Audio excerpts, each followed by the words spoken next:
5AA Mornings with Matthew Pantelis. And Penny Reidy is here, the Marketing Communications Manager at the SA Produce Market, Campaign Manager, Pick a Local, Pick SA. Penny, good morning. How are you? Good to be back in the studio with you, Matt. Excellent. Lovely to see you. Now, last time you were here with Graham, you were talking about the decline in consumption of fruit and vegetables by Australians. Has that changed? Or probably not enough time really to change? Yeah, well, it is changing. Yeah. And we say, in 2001, compared to 2001, we're eating 19 kilograms less of vegetables per person. Which is just an intake of 1.8 serves daily. When I was in last month, I was talking about it only equates to about 400 grams a day, which doesn't sound like very much. But if that continues to decline, it is quite an issue for a myriad of factors. It's about our health. It's about the sustainability of our, producers and things like that. So it really is something that, and also the fact, only 6.5% of adults and 4.6% of children are actually meeting their recommended dietary serves daily. Like, it just blows me away the impact that has. So, there's lots of reasons for it, but the ramifications of it, if we keep eating less, how are our growers going to stay growing? Absolutely. The cost of growing is increasing. Yep.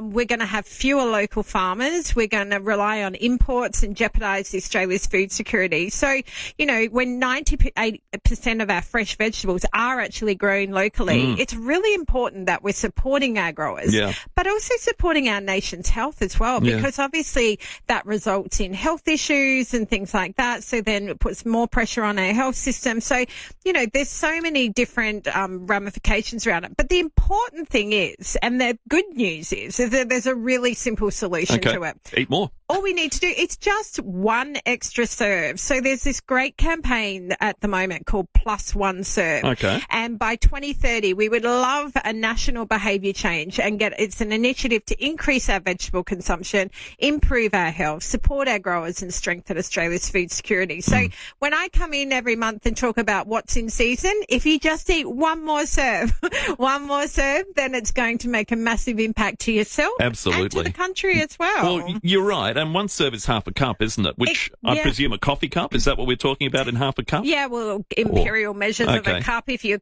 cooking and using a cup. So it's not a massive amount, really, is it? So I think, we could half a cup of cooked vegetables, 1 cup of leafy greens, and away you go. You've got your daily serve and we're all good to go. How about that? It's not a lot. You're right. And surely we can do it. Now, sometimes if you're cooking for one particularly, it's a bit hard. Well, you wouldn't make one serve anyway, would you? You'd make enough to last you 3 or 4 days. Exactly. You would think so. So, so I'm going to give you some inspiration of what's in season at the moment. Beautiful. And hopefully you'll find something in there that you haven't had for a little while or you think you want a little bit more of. Just add an extra half a cup and boom, you're done. All right. And this is fruit and veg, presumably. It's not just one or the other. Yes. So the Plus One Serve campaign is being run by AusVeg. So they are focusing on vegetables, but the same. If you add in another serve of fruit or, it's just eat an apple or a banana. Exactly. Yeah. I have my kids are very fortunate. My house is always full of fruit and vegetables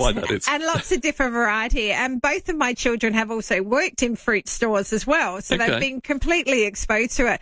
And my daughter was blown away the other day that she was talking about some of her friends who do not eat fruit every day. Really? She goes, Mum, I can't believe they don't eat fruit every day. And it's a habit that we form in our childhood. I also have an intern working with me at the moment, and he's from India. He's studying here in Adelaide, and we took him to a mushroom farm last week, and he said he had never eaten a mushroom before. Really? I could not believe it. Well, here's one. I mean, inadvertently, he might have had one on a pizza, but he had never had it. He'd not grown up with it in the house. He'd not cooked with it before, and he did try one fresh out of and it was quite a umami taste to it. Okay. And he wasn't quite sure about it, but we'll have to get him to try. Get some button ones out of the supermarket, some nice white, and cook them up. Oh, even just raw. Yeah, bite into that with some mayo. Beautiful. So, with some mayo. Yeah. Mushrooms with mayo. I've never had that before. Really? It's normally me that brings in the weird food. No, mushroom with mayo.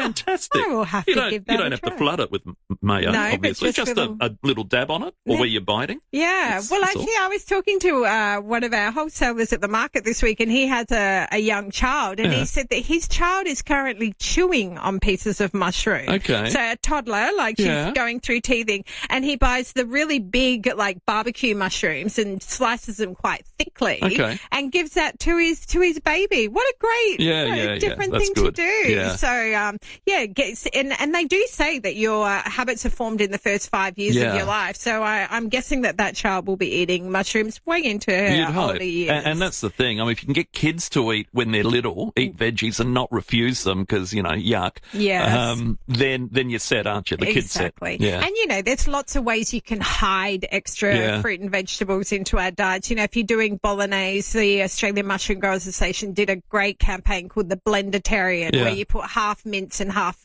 mushrooms.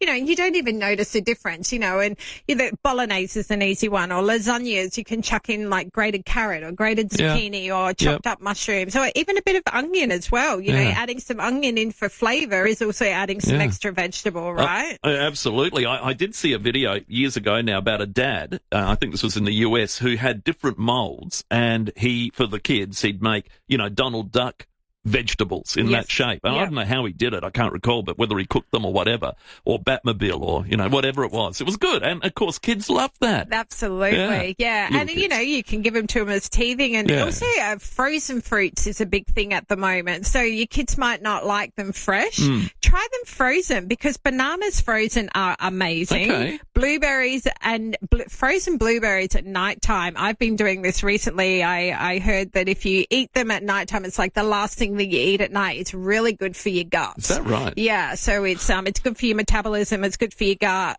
Blueberries are anti-inflammatories as well if you have a bad back. Okay. I'll keep that in mind, because for people who don't know listening, because I haven't mentioned it, but I've been standing up the whole week because my back is hurting. So anyway, that's fine. Mark is talking about frozen veggies. Are snap frozen veggies good for us, the same as fresh vegetables? Look, there is an argument that yes, they do still hold really good nutrients.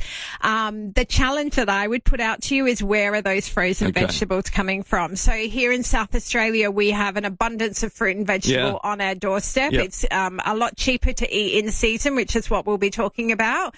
So yes, you will get the nutrients, but I would be checking where they're coming from. A lot of those frozen vegetables are imported. So when it comes to kind of like our carbon footprint and supporting our local growers, there is a bit of a debate there. Yeah, okay, interesting. I always encourage fresh over frozen, but if that's all that you can do, then at least you're getting the nutrients from it. Not to sidetrack too much, because we do have a list to go through of what is seasonal at the moment, but you talk about the food areas, and a couple of months ago I was driving out to Wells, Virginia way, and I think it's sad. I mean, I understand it, but you see pockets of housing growing up on this fertile land. That's houses springing up. Are we kind of kicking ourselves in the backside by doing this and taking away? I mean, this is some of the most fertile land in the country. Yeah, it's a bit of a challenge, isn't it? And the Northern Adelaide Plains has traditionally been a very fertile growing region, and there are a lot of growers who are still out there. It's a massive pocket that we produce from. So yes, look, I guess there'll be arguments either way. We're getting bigger growers that are kind of, consolidating. We are losing those smaller growers because it's just not viable for them in the way that it was in past years. So look, I can't argue against it. It is sad to see those growers disappearing, and we are, there's been some reports, Ozveg did some reports saying that 1 in 3 growers want to get out of growing because, it's hard work. It's hard work, and Australians are eating less and less. So it's like, where's the incentive there to be doing it? And, people complain that fresh fruit and vegetables are expensive, but, look at the process of what it takes to grow a carrot or to, grow basil or whatever it is. So I think, it is sad.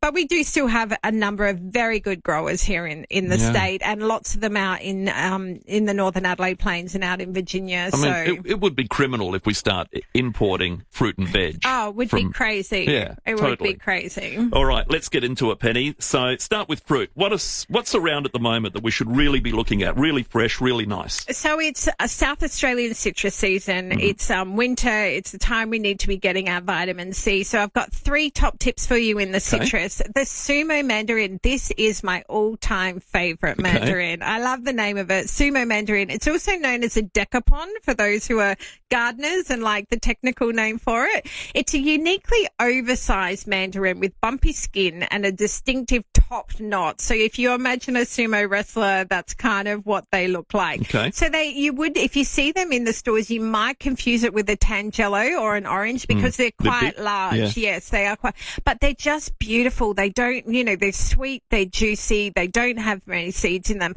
but they're only available for about 3 weeks. So you will want to get into your local independent fruit and veg store and ask for the Sumo Mandarin. I know I've already spoken to the team from Citrus SA who'll be at the Royal Adelaide Show, and they always keep a bit of a supply for the Royal Adelaide Show. It's not far at all. Unreal. So I'm looking forward to some then. But if you want some now, they are in stores at the moment. Couple of weeks you'll get them.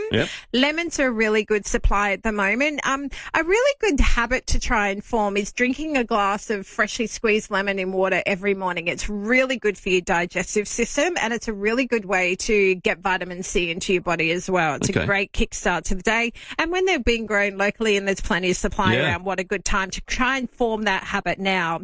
And tangelos as well. These are a vibrant fruit. They're a cross between tangerines and a pomelo. So they bring you the best of the both worlds of those. Super easy to peel, skin, and barely any seeds. So they're really good for kids' lunchboxes or just an on-the-go snack. Okay, all right. What about veg?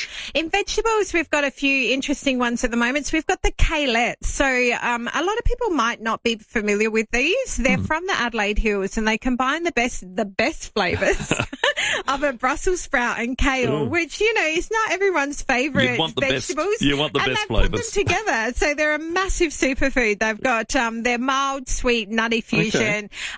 In vegetable, you just have to add a bit of olive oil and you roast them, and they're really good. If you mix them with other vegetables, I've tried them, but if you want to try something a little bit different, grown here in Adelaide, try the kalettes. I saw a red sweet potato this week, and it blew me away at how vibrant the skin of these are. So if you see them in a store, you'll notice them because they really are quite a vibrant red. But they've actually got a white flesh on them. So purple potatoes are an imaginary, there's so many different colours, and they're called purple potatoes, but sometimes they're red, sometimes they're purple, sometimes they're white, sometimes the inside's white, sometimes it's pink, it's red. So red sweet potatoes, surprise your dinner guests and try that one if you're doing any cooking. Will they chip up nicely if you wanted to make chips out of them? Oh, I'm not 100% sure, but I think so. I mean, potato fries are red, different colours are popular. So they could do. They should do. Now, zucchinis are in really good supply at the moment. And I noticed taste.com.au recently revealed its top 50 clicked on recipes as the most, popular for 2025. And the zucchini slice came out as the #1 recipe out of all the recipes that they have on that website at the moment. So I thought, well, now's a good time to be cooking it while they're in season, plenty good supply. And a zucchini slice, great nutritious meal. You can eat it hot or cold, chuck it in the lunch boxes for the kids, cut it up into fingers. And the last one that I wanted to highlight was leeks, because we have a really good leek grower up in the Adelaide Hills. He has exceptional leeks, the Cobbledick family up there. Again, beautiful growing soils up there. Not much vegetables grown up in the Adelaide Hills anymore. Very similar to the Northern Adelaide Plains. We've seen housing move in and not as much veg as what. So this is, I think there are 6 generations, the Cobbledick family. I could be corrected. It's 5 or 6 generations they've been growing vegetables up there, and their leeks are superb. So it's soup weather. We all are staying in a little bit more, maybe cooking a little bit of hearty meals to make us warm up. So add some locally grown leeks in there. There we go. All right. There's a comment here from Phil. Fresh mushrooms, sprinkle of chicken salt. Chicken salt? Well, as a vegetarian, I probably wouldn't do that, but I'm sure that could be interesting. Well, a bit of flavour. That's what it is. That orange sauce, like salad sauce. It's not ranch. That's a creamy one. Thousand Island. Yeah, Thousand Island. Yeah. Spot on. Oh, there you go. I've got lots to tell away with today. I know. That's good with mushrooms and just raw, just beautiful. Yeah. Nice and fresh. Good on you, Penny. Thank you. And of course, as always, look for the red Pick a Local, Pick SA sign. Yes, you're supporting South Australian owned businesses who are supplying you with South Australian grown. So that's the best thing to do. I'm glad I was here this week where you're in, Penny. Thank you. Thanks for having me. Penny Reidy, my guest, and she'll be back in a couple of weeks, in fact a month, with Graham. It is 12 minutes to 12.